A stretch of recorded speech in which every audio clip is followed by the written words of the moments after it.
आज की क्लास में आप लोग को पढ़ाया जाएगा यादव डांस टी, क्योंकि इस डांस टी से क्वेश्चन तो कभी कभार पूछ दिया जाता है, लेकिन बहुत बच्चों का डिमांड मिला कि सर यादव डांस टी पढ़ाइए।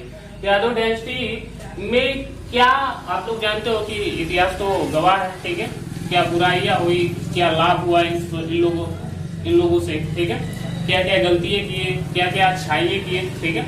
तो आज की क्लास में यादव डांस टी पढ़ेंगे, ठीक है, और बहुत रोचक तरीके से और परिपूर्ण तरीके से पढ़ाएंगे। कहीं बच्चों ने कहा कि सर बहुत डाउट रहता है, बहुत से अलाइन क्लास किए हैं, लेकिन उस अलाइन क्लास में क्या होता है कि बहुत डाउट्स रहते हैं कि क्लियर नहीं होता है। और सर आप एक बार कोशिश करिए कि बहुत अच्छी तरीके से समझाइए कि हम लोग को परिपूर्ण तरीके से समझ में आ जाए, जो हमारे क्वेश्चन दिमाग में है वो डाउट पूरी क्लियर हो जाए।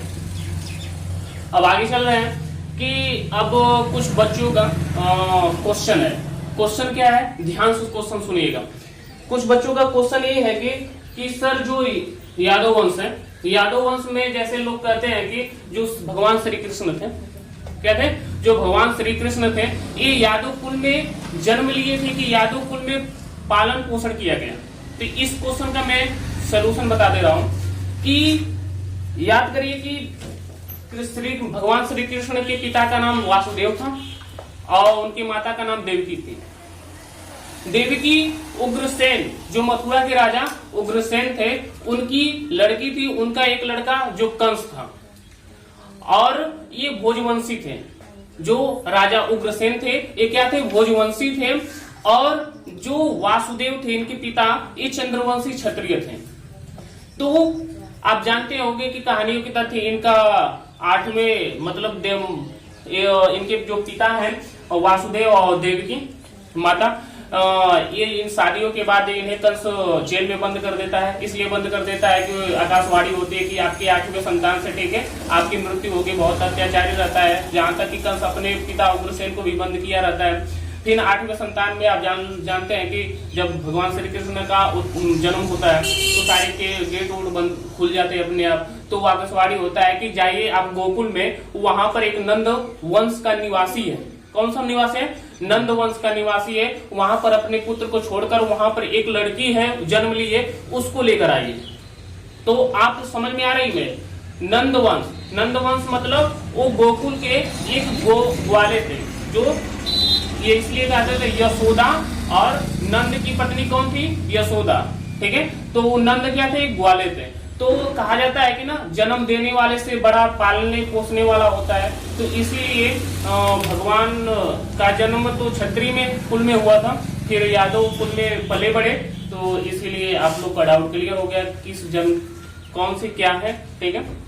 नेक्स्ट, अब आगे देखिए कि ये डाउट क्लियर होने के बाद अब आप लोग को मालूम हो गया होगा, ठीक है, भगवान श्री कृष्ण, ठीक है, कौन से कुल में जन्म लिए, कौन से कुल में मान लीजिए पालन का पोषण किया गया। अब आगे चलते हैं। अब आगे चलने की बात, अब यादव डायनेस्टी पर मेन रूप से फोकस करते हैं, ठीक है। परिपूर्ण तरीके से क्या करेंगे, आप लोग ध्यान से समझेंगे, एक बारीक चीजों को आप अच्छे से अध्ययन करेंगे आप लोग, ठीक है। कहीं से यदि आप लोग का डाउट हो तो तुरंत उस डाउट को हमसे शेयर करिएगा, ठीक है। सर यहाँ से डाउट है, सर यहाँ से समझ में नहीं आ रहा है, तो उस डाउट को आप लोग क्या करोगे, क्लियर करोगे। अब पूछोगे, मैं उसको बहुत अच्छी तरीके से आप लोग को बताने की कोशिश करूंगा, समझाने की कोशिश करूंगा। समझ में आ रही बात। और भी आगे, हाँ, अब इस क्लास को यादव डायनेस्टी की तरफ चलने से पहले आप लोग को मैं कविता सुनाता हूँ, ठीक है। कविताओं का लड़कों का बड़ा मांग हो रहा है, सर कविता सुनाइए। तो आज की कविता ये है कि एक कवि जो आप जानते हैं कि सबसे बेहतरीन कवि, ठीक है, युवा दृष्टि से देखा जाए तो ये कवि इस तथ्य पर कविता लिखते हैं कि जब ये कवि ट्रेन में यात्रा कर रहे थे तो एक माँ अपने छोटे बच्चे को गोद में ली थी, और उस तथ्य पर लिखते हैं कि जब माँ डॉक्टर के पास गई तो डॉक्टर ने क्या किया कि जवाब दे दिया, अब आपका लड़का बच नहीं सकता है, आप लेके जा सकते हैं। उस तथ्य पर ये बैठकर उसके बारे में, उस माँ के बारे में लिखते हैं, ठीक है। क्या लिखते हैं आप लोग सुनिएगा, बहुत ध्यान से सुनिएगा कि ये पोयम क्या लिखते हैं, ठीक है। जब वो माँ अपने बच्चों को गोद में लेकर क्या कर रही है, उसकी कहने के अनुसार एक कविता प्रमाणित करता है। देखिए ये कहते हैं कि बताओ कौन पापी है, कह रहे हैं कि बताओ कौन पापी है, मैं, मेरी माँ या मेरा बाप, जिसका परिणाम मेरी मौत है। बताओ कौन पापी है। निसंदेह हूँ मैं पापी, निसंदेह हूँ मैं पापी, लेकिन मेरी क्या उम्र क्या होगा अब पहले जन्म का जो ऐसी है हस्र, जो पहले जन्म का ऐसा है हस्र, कौन है पापी। अच्छा, तो इस दंड से सबसे बड़ा भुगतान तो मेरी माँ होगी, इस दंड का सबसे बड़ा भुगतान तो मेरी माँ होगी, तो उसके भी होंगे पाप। क्या होंगे पाप? आगे यही पाप कि फटे पुराने कपड़े, दो रोटी का मारा मारी, फटे पुराने कपड़े और 2 रोटी का मारा मारी, छोटी उम्र में शादी, चौका चूल्हा और जिम्मेदारी। यही है सब पाप का कर्म क्या?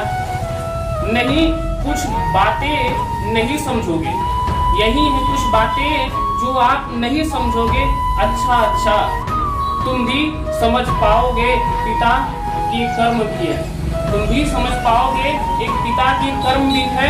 और क्या है कर्म, ये बताते हैं अपने कविता में कि माँ का बताया और पिता के बोलते हैं कि शायद ऐसा हो सकता है लेकिन मैं बताता हूँ, शायद ऐसा हो सकता है लेकिन मैं बताता हूँ, बचपन जिया गरीबी में दिहाड़ी कमाने में, बचपन जिया गरीबी में दिहाड़ी कमाता हूँ, 2 रोटी का कपड़ा कमाने के लिए सैकड़ों मील जाता हूँ, 2 रोटी और कपड़ा के लिए मैं सैकड़ों मील जाता हूँ, 1 बूंद पसीना बेचकर 1 रुपया कमाता हूँ।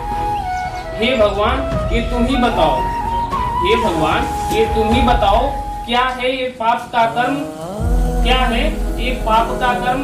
देव असल बात तो ये है ना हम असल बात तो ये है ना हम पाप कमाते हैं ना पापी खाते हैं, इस दुख की चक्की में कैसे हम पिस जाते हैं। कहीं ये गरीबी ही पाप का दूसरा नाम तो नहीं, हम गरीबों को ये अभिशाप तो नहीं। ये अपनी कविता में एक परिपूर्णता तरीके से उस माँ के लफ्जों को अपने शब्दों के अनुसार ही बयां करते हैं। इस कविता को सुनकर लग रहा है आपके दिलो दिमाग को सन्नाटा छा गया। आगे नेक्स्ट, आगे देखिए, अब इस आगे चलते हैं और फिर ऐसे ऐसे तथ्य आप लोग को बताएंगे, ठीक है। आगे चलने से पहले बहुत लड़कों का कमेंट आया था। जी कवि कौन थे?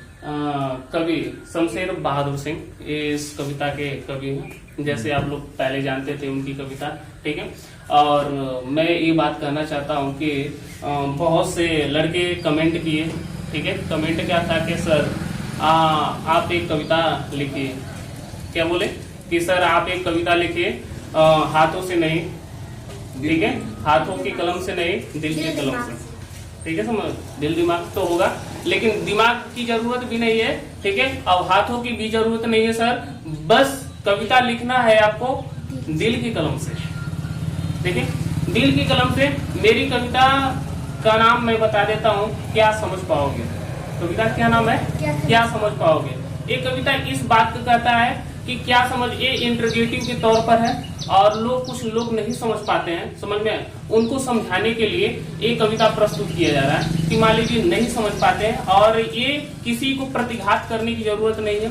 वैसे तो कहा जाता है कि दिल भी टूट जाता है और दिल से लिखे हैं तो हमें लगता है कि ये कविता भी टूट जाएगी, लेकिन कविता ध्यान से सुनिएगा। रमजान का महीना है, रमजान का महीना है, हर दिन ये रोजा है, रमजान का महीना है, हर दिन ये रोजा है, ढलती हुई शाम में रोजा तुम खोलोगे क्या, जिस खुदा को तुम पुकारते हो वही राम है, क्या समझ पाओगे। आगे नेक्स्ट देखिए, क्या समझ पाओगे क्या। सब में बसे हैं राम, सब में बसे हैं राम, अलग अलग है नाम, सब में बसे हैं राम, अलग अलग है नाम, और सबके मालिक एक है, क्या ये भी बात समझ पाओगे क्या। आगे नेक्स्ट देखिए कि दिल से बच्चों ने कहा, मैंने लिखा। आगे समझ पाओगे क्या? समझिए कि हमने तुमने खर्ब खम्बे, हमने तुमने खर्ब खम्बे सम्यक व्यापक है ये राम। क्या ये बात समझ पाओगे क्या? आगे नेक्स्ट बोल रहा है कि इस लाइन की, इस कविता की अंतिम लाइन को मैं प्रेजेंट कर रहा हूँ और बच्चों का अधिक मांग है।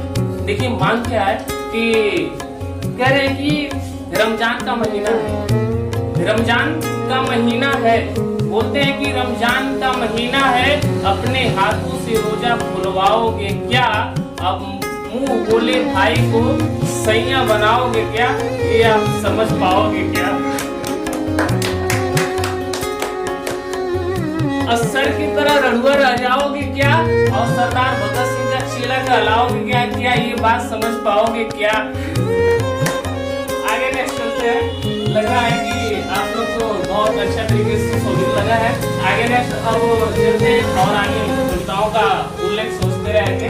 आगे नेक्स्ट देखिए कि अब यादव वंश के आगे तक चलते हैं और यादव वंश को बहुत परिपूर्ण समझते हैं। ठीक है, उस समय की बात है जब चालुक्य वंश, ठीक है, उस समय ज्यादा हंसा वसा न करो, ठीक है, नहीं तो बवाल हो जाएगा। आगे नेक्स्ट देखो, चालुक्य वंश अंतिम शासक। लेकिन हमारी कविता क्या है?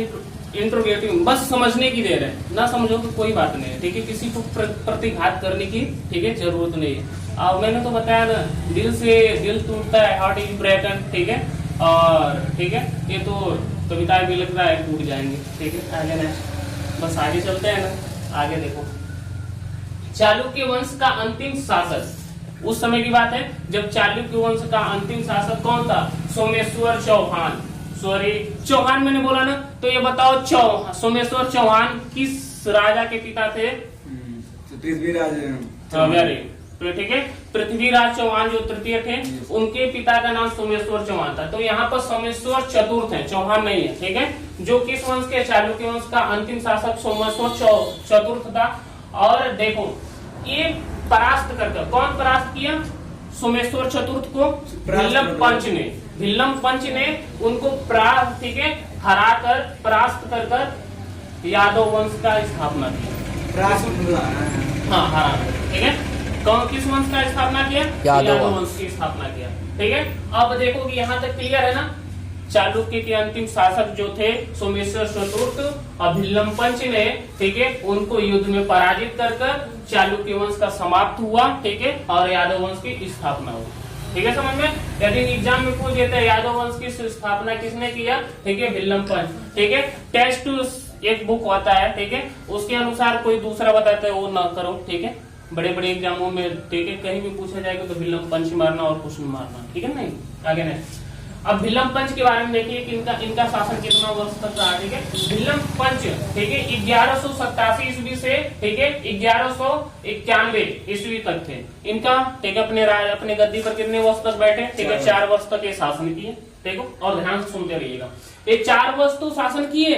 और देखो क्या है कि राज्य का विस्तार जब कर रहे थे, ठीक है, अब तो बैठे हैं तो राज्य का विस्तार तो करेंगे। ठीक है, अब पूरी खाली मैदान है, ठीक है, इधर भी घोड़े लेकर दौड़ेंगे, इसको इस राज्य पर अधिकार करो, ठीक है, इस प्रदेश पर अधिकार करो, पूरा कर रहे थे। ठीक है, मतलब आसपास के, जैसे मैप में समझो कि माली आसपास के ऐसे क्षेत्रों पर क्या कर रहे थे? ठीक है, क्या विस्तार कर रहे थे। जब विस्तार करते समय, ठीक है, होल वंश का एक राजा, ठीक है, जो राजा वीर भल्लाल, भल्लाल ना बोलिएगा, बाहुबली का भल्लाल नहीं, ठीक है, ठीक है, राजा वीर भल्लाल द्वितीय, ठीक है, कौन वंश का? ठीक है, होलसल वंश का। कौन से वंश का? होलसल वंश का। जब इसका नजर भिल्लम पंच पर पड़ा, किस पर पड़ा? भिल्लम पंच पर पड़ा, तो ये बताए, ठीक है, देखो क्या बता रहे हैं ये, ठीक है, एक है, ये देखा कि ये तो बहुत कूद रहा है, ठीक है, बहुत राज्य विस्तार कर रहा है, कुछ तो करना पड़ेगा। ठीक है, ये क्या किया कि भिल्लम पंच की, ठीक है, शक्ति को रोके, बहुत आपने राज्य विस्तार में हड़पा है। ठीक है, राज्य को विस्तार कर रहे हैं। ठीक है, अब इनका क्या करें कि आइए हमारे साथ युद्ध करें, हम आगे नहीं बढ़ने देंगे आपको। ठीक है, तो भिल्लम पंच और होयसल वंश के राजा वीर सिर, ठीक है, राजा वीर भल्लाल द्वितीय के साथ क्या होता है? भिल्लम पंच का युद्ध होता है, और उस युद्ध में भिल्लम पंच वीर गति, जिसे वीर गति को प्राप्त होता है और मतलब परास्त होता है, और होलसेल क्या कर लेता है, उनका वध कर देता है, ठीक है, हत्या कर देता है। फिल्म पंच क्या हुए, वहीं पर शहीद खत्म हो गए युद्ध करते करते, ठीक है, वहां पर तो समाप्त हो गए। फिर उनका एक उत्तराधिकारी था, ठीक है, भिल्लम पंच का उत्तराधिकारी। उत्तराधिकारी मतलब ये होता है ना, तुम यदि चले जाओगे तो कभी हम आएंगे, ठीक है, और यदि कभी तुम, ठीक है, हट जाओगे तो हम राज्य करेंगे, तो उनको उत्तराधिकारी, ठीक है, समझ में ऐसे बोला जाता है। बहुत अच्छी बात है, आप लोग समझ रहे हो। अब यहाँ पर क्या है कि उत्तराधिकारी, ठीक है, जैत्रपाल, ठीक है, जैत्रपाल उसका प्रथम अधिकारी था, ठीक है, जैत्रपाल क्या था, प्रथम अधिकारी था। प्रथम जैत्रपाल, प्रथम बोलना प्रथम है, ठीक है, द्वितीय, एक मतलब प्रथम द्वितीय का मतलब एक नाम से कई लोग हैं, इसलिए प्रथम द्वितीय रख दिया जाता है।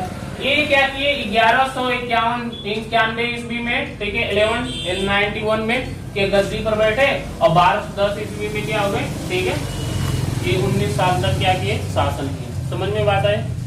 इंग्लिश मीडियम वाले जो स्टूडेंट होता है ना, सब लोग तो यहाँ पर इंग्लिश मीडियम वाले हैं, ठीक है, अधिक से अधिक, कम हिंदी मीडियम वाले हैं, ठीक है, लेकिन एकदम खचरा होते हैं, बवाल होते हैं, ठीक है, अधिक से अधिक क्वेश्चन, ठीक है। अभी एक लड़का पूछता है, ठीक है, बार बार जो आप लोग सुनते हो, ठीक है, ऑनलाइन क्लास में बहुत अच्छी सेट आप सुनते हो, बस वो इंग्लिश मीडियम वाला ही लड़का है, ठीक है, सर ये होता है, सर वो होता है, कैसे हो जाता है, ठीक है सर, ठीक है। अभी वो गुपचुप होकर बैठ रहा है, सोच रहा है, ठीक है, दिमाग चला रहा है, कहाँ से क्वेश्चन उठाए, ठीक है, अच्छी बात है, उठाओ क्वेश्चन, उसका रिप्लाई लिया जाएगा, ठीक है। 19 साल तक किए। फिर यहाँ पर पड़ोसी राज्य, ठीक है, अभी क्या किए कि देखिए ध्यान से, ठीक है, जितने भी पड़ोसी राज्य और प्रदेश थे, ठीक है, उन पर युद्ध कर शक्ति बनाए, ठीक है, क्योंकि होयल जो हमारा क्या था, राजा, ठीक है, वीर भल्लाल थे, ठीक है, और कब्जा कर लिए। फिर ये क्या किए कि युद्ध कर अपना शक्ति बनाए, ठीक है, समझ में, शक्ति का मतलब समझते हो, अपना अधिकार जमाए, ठीक। जब अपना अधिकार जमाए, ठीक है, अधिकार जमाने के बाद, ठीक है, कुछ शक्ति बन गई राज्यों पर, फिर इनका क्या होता है, मृत्यु हो जाती है, ठीक है। तो इनके बाद आते हैं सिंगर, ठीक है, यादव वंश के क्या आते हैं, सिंगर, ठीक है, जो 1210 से लेकर 1247 तक, ठीक है, 37 वर्ष तक ये शासन करते हैं सिंगर। और कहा जाता है कि यादव वंश का सबसे प्रतापी और शक्तिशाली राजा कौन था, ठीक है, सिंघर, ठीक है, सिंघाड़ा मत बोल दीजिएगा, ठीक है, समझ में आ रही बात, नहीं आ रही है, आएगी, ठीक है। तो ये प्रतापी राजा रहते हैं। अब ये जब गद्दी पर बैठते हैं तो सीमा मतलब सीमा का विस्तार करते हैं, ठीक है, काटेंगे मीडियम, ठीक है, समझ में बात, दिल पर चलाएंगे फरसा, ठीक है, समझ में बात है, समझ में आएगा। देखो क्या होता है कि अभी तो बैठे, समझ में कुछ दिमाग चला है, समझ में आ रही बात, ठीक। अब जानते हो ना, एक एग्जांपल दे देते हैं दिमाग चलाने के बाद। अब यादव जो होते हैं ना, बुरा ना मानिएगा, डोंट माइंड, ठीक है, यादव जो होते हैं ना, कहा जाता है कि पहले लोग कहावत करते थे, ठीक है, और 12 बजे बुद्धि खुलने का प्रोसेस, कुछ नहीं, मतलब क्या करते हैं, कहीं भी युद्ध हो जाएगा, ठीक है, मार और पगड़ी पहले बांधते हैं, पगड़ी नहीं गमछा बांधते हैं, पगड़ी तो समझ में कैसे बांधा जाता है, यूं नो जानते हो, गमछा मार, ठीक है, बांध लिए दिमाग, ठीक है, अब मारे मार, ठीक है, अब कैसे मारना है, किस प्रकार करना है, ठीक है, कुछ नहीं, बस ये मारो उसको, फिर मार को पछताएंगे, बहुत गलती कर दिया, ठीक है, मार कशिश लेदर कर दिया, ठीक है, ऐसा करना नहीं, ये बहुत गलती करता है, ठीक है। 12 बजे बुद्धि का मतलब कहा जाता है ना, सबसे यदि दोस्ती और मोहब्बत टूटती है, ध्यान सुनिए, कहा जाता है कि सबसे और दोस्ती मोहब्बत टूटती है तो कहा जाता है कि शंख मार कर यादव से दोस्ती करनी पड़ती है, ठीक है। तो शंख मार कर क्या करते हैं, यादव से दोस्ती करनी पड़ती है, समझ में बात आई। ये सामने से नहीं दिलों पर वार कर देते हैं, ठीक है, समझ में आई बात, और सामने से ही कतलियाम नहीं, पीछे से कतलियाम कर देते हैं, ठीक है, समझ में, मतलब कुछ सही होते हैं और कुछ बहुत घटिया होते हैं, समझ में, घटिया का मतलब समझ में आ रही बात, धोखा होगा, धोखा, ठीक है, तो सोच समझ कर काम करना है कि नहीं। देखो क्लियर करो, यहाँ पर देवगिरी हो गया। अब ये क्या किए, जब सिंहासन बैठे तो इनके अंदर प्रतिशोध की भावना थी, सिंगर के अंदर क्या था, प्रतिशोध की भावना थी। अब प्रतिशोध किसका था, और ये प्रतिशोध ये बता रहे हैं कि प्रतिशोध अपने पितामह का बदला लेने के लिए, सब पितामह मतलब हाँ पापा, मतलब पितामह पापा के पापा, ऐसे, ठीक है, समझ में, हाँ, तो उसको पितामह ऐसे। तो इनका प्रतिशोध था कि अपने पितामह का बदला लेंगे, और किससे, होलसेल वंश के राजा, ठीक है, वीर भल्लाल द्वितीय के साथ, ठीक है, समझ में, द्वितीय के साथ क्या करेंगे, युद्ध करेंगे, और युद्ध भी किए, और राजा, ठीक है, भल्लाल को क्या किए, भल्लाल द्वितीय को क्या किए, परास्त कर दिए, ठीक है, हरा दिए, लेकिन मारे नहीं, अपने अधीन कर लिए, ठीक है, फिर अपने अधीन करके उनका यूज किए, फिर उनको खत्म कर दिए। समझ में आ रही बात, क्या कर दिए, खत्म का मतलब समझते हो ना, tata bye bye see you कर दिए, आगे नहीं। तो वीर भल्लाल को जाने ना, प्रतिशोध ले लिए, भावना हो गई, एक प्रतापी राजा है यादव वंश के, ठीक है, समझ में बात है। अब आगे चलते हैं, जब ये, ठीक है, इनकी मृत्यु हुई, ठीक है, मरे तो सब लोग, ठीक है, समझ में, जब इनकी मृत्यु हुई तो इनके पोते, ठीक है, सिंगड़ के पोते जो कृष्ण थे, ये गद्दी पर बैठे, ये 1247 से लेके 1260 तक, समझ में आई बात, हाँ ऐसे वो नाम पर रख दिए, समझ में आई बात, 1247 से लेके 1260, क्लियर है ना, समझ में आ रही बात, नहीं आ रहा है, आ रहा है, अभी मैंने कहा समझ पाओगे क्या, ठीक है, अब समझ में आ रही है आपको, समझ में दिलों पर गोली चलाओगे क्या, दिल ही रुक जाओगे, ठीक है, रुक जाएगी क्या, यही बात समझ पाओगे क्या, नहीं समझ पाए ना, समझ में आ रही बात, नहीं समझ पाए ना, नहीं आया ना बात जान में, ठीक है, दिल जल रहा होगा, ठीक है, जज्बात हो रहे होंगे, जहान में से एक आग लगी होगी, ठीक है, यही बात समझने की थी, लेकिन यही बात नहीं समझ पाओगे क्या। आगे नेक्स्ट, आगे देखो, इसमें देखो आगे, फिर इनके बाद, ठीक है, ये कुछ 11 वर्षों तक क्या, फिर इनके बाद देखो कृष्ण के जो भाई थे महादेव, ठीक है, कृष्ण के भाई जो महादेव थे, फिर ये गद्दी, हाँ सगे भाई, ठीक है, महादेव क्या किए, ये गद्दी पर बैठे, ये लोग, अब आप कहोगे सर इनके बारे में कुछ बता नहीं रहे, मतलब वही काम करिए, ठीक है, जो पावर विस्तार किए, युद्ध किए, यही तो करते थे, ठीक है, हाँ कुछ चीजों का स्थापना, ठीक है, कि आगे बताते हैं, ठीक है, क्या स्थापना की, ठीक है, फिर उसके बाद इतने बैठे, ये 11 वर्ष तक काम किए, ठीक है, शासन किए, कौन, महादेव, फिर महादेव के बाद रामचंद्र आए, हाँ रामचंद्र को कहा जाता है कि यादव वंश का सबसे अंतिम शासक, यादव वंश का सबसे अंतिम शासक महादेव, सॉरी रामचंद्र थे, ठीक है, अंतिम शासक कौन थे, रामचंद्र थे, और रामचंद्र देखिए क्या थे, अंतिम शासक थे। रामचंद्र के शासन में ही अलाउद्दीन खिलजी का नजर किस पर पड़ गया, हे देवगिरी, और यादव वंश कहाँ के थे, ठीक है, देवगिरी, देवगिरी कहाँ पड़ता है श्रीमान, ठीक है, महाराष्ट्र में पड़ता है, समझ में बात, एक छोटी सी रियासत का ये लोग राजा थे, छोटी सी, समझ में आई बात। अब देखे कि यादव वंश कुछ प्रोग्रेस पर है, अलाउद्दीन ने कहा कि मलिक कफूर चलो थोड़ा सा दक्षिण भारत का भी यात्रा करते हैं ना, ठीक है, दक्षिण में चलते हैं ना, ठीक है, कहा कि जी हजूर, मलिक कफूर याद करिएगा, ठीक है, इतिहास में, ठीक है, एक ऐसा राजा, ठीक है, जो